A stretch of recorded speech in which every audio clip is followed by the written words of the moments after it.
GR number 222430, August 30, 2017. Transglobal Maritime Agency Incorporation, Goodwood Ship Management Pte. Ltd. and or Michael Staniel, petitioners versus Vicente D. Chua Jr. responded. Peralta J. Before this court is the petition for review or certiorari filed by Erin petitioners Transglobal Maritime Agency Incorporation, Transglobal Goodwood Ship Management Pte. Ltd. Goodwood, and Michael Staniel, assailing the decision and resolution the date July 20, 2015 and January 12, 2016, respectively, of the Court of Appeals, CA in CAGR SP number 133683. Transglobal Goodwood Ard responded Vicente D. Chua Jr.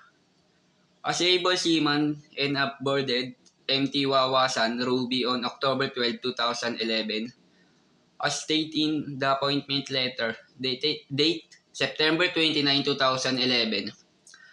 Chua joined the vessel on a 9-month duty with the first 3 months as probation period at the owner's option to continue his service.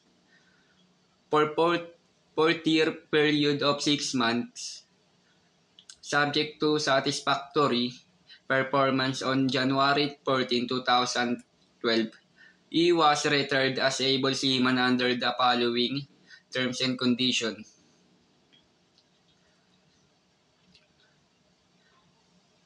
Manila Field Service Incentive Bonus, $7.50, while at the port of Mailao, Taiwan, on January 26, 2012. Chua and his 4 companions left the vessels for shore leave for 7 p.m. to 10 p.m. When they returned at around 11:40 p.m., the ship captain was infatuated on January 30, 2012. The ship captain called Chua and the others and were served with a written reprimand regarding the incident.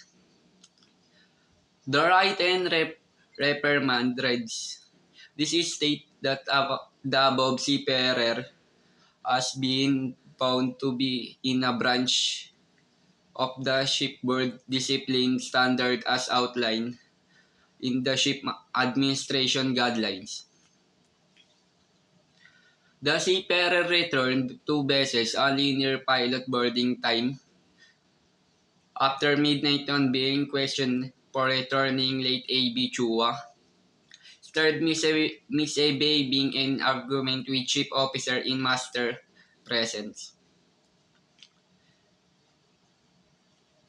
A.B. Chua has been found an average performer on board this is first contract with company, and he just finished 3 months on board. This sort for discipline cannot be tolerated on board. On this 13th day, January 12, at 0800 hours, the above seafarer, Mr. Vicente Jr. Chua, is being reprimanded in writing that his behavior does not company with the shipboard discipline standard he must discipline from the vessel. However, they refuse to sign and acknowledge receipt of the remand and subsequently and the vessel logbook entry. On the matter, Chef Tre Chua and the others disembarked and returned to the Philippines on February 3, 2012.